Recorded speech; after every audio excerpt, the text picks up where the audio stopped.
Hello everyone, welcome back to my channel. तो आज के इस वीडियो में हम देखने वाले हैं काल यानी टेंस। तो देखिए, क्रिया के घटित होने के आधार पर काल के 3 भेद होते हैं: भूतकाल, वर्तमान काल, भविष्यत काल। अब हम देखेंगे भूतकाल।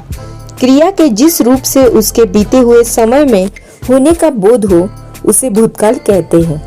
जैसे हमारी बेचैनी और तनाव खत्म हो गए, हम बड़े इत्मीनान से घर की तरफ बैठ गए, चिंता जाती रही, हंसी मजाक शुरू हो गया।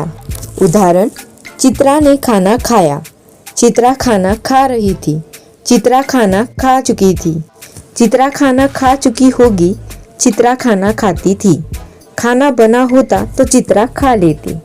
उपयुक्त उदाहरणों से स्पष्ट होता है कि भूतकाल की क्रियाओं में घटित होने के समय में भी अंतर होता है।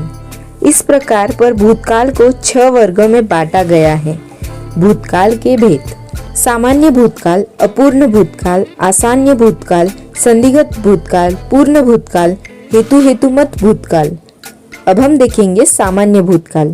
जब क्रिया सामान्य रूप से भूतकाल में संपन्न होती है तब वह सामान्य भूतकाल कहलाती है।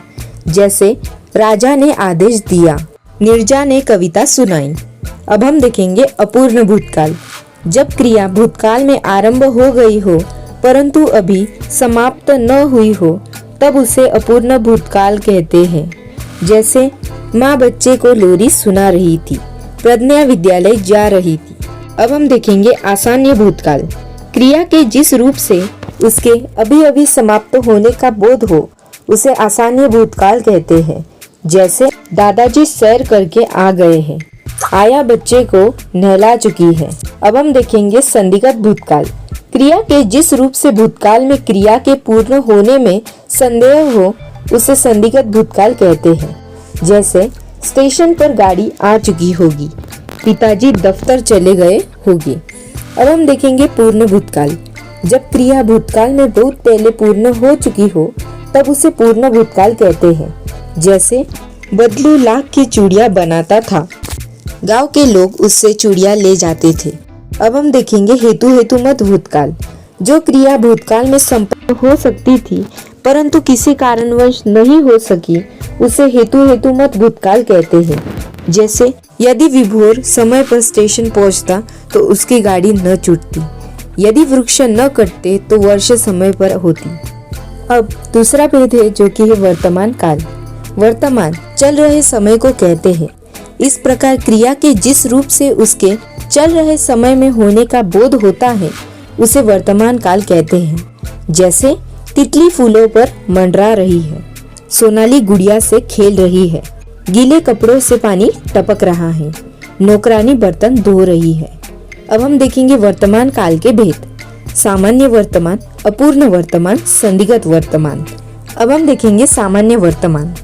क्रिया के जिस रूप से उनके वर्तमान में सामान्य रूप से घटित होने का बोध हो उसे सामान्य वर्तमान कहते हैं। जैसे पक्षी पेड़ की डालियों पर चहचहाते हैं, बच्चे पार्क में खेलते हैं। अब हम देखेंगे अपूर्ण वर्तमान। क्रिया के जिस रूप से यह पता चले कि क्रिया अभी चल रही है, समाप्त नहीं हुई है, इसे अपूर्ण वर्तमान कहते हैं। जैसे शेर जंगल में शिकार कर रहा है, समाचार वाचक समाचार सुना रहे हैं। अब हम देखेंगे संदिग्ध वर्तमान। क्रिया के जिस रूप से उनके वर्तमान काल में घटित होने में संदेह हो उसे संदिग्ध वर्तमान कहते हैं।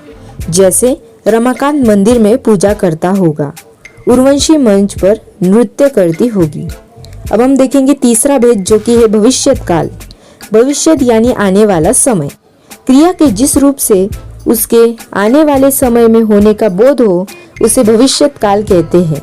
जैसे आज शाम को क्रिकेट मैच खेला जाएगा, माँ थोड़ी देर में बच्चे को सुलाएगी, अध्यापक कांच की चूड़ियां पाठ पढ़ाएंगे, मृदुल एक मधुर गीत सुनाएगा। अब हम देखेंगे भविष्यत काल के भेद।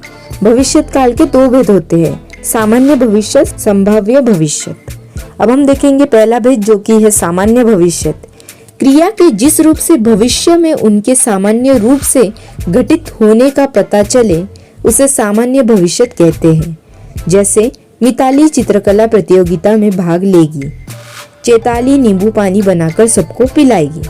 अब हम देखेंगे दूसरा वे जो कि है संभाव्य भविष्य। क्रिया के जिस रूप से भविष्य में उनके होने की संभावना का पता चले उसे संभाव्य भविष्य कहते हैं। जैसे शायद हम दार्जिलिंग घूमने जाएं, शायद आज शाम को पिताजी जल्दी घर आए। इसी प्रकार हमने सारे काल इस वीडियो में देख लिए हैं। If you like this video then don't forget to like, subscribe, share and also don't forget to comment. Thanks for watching.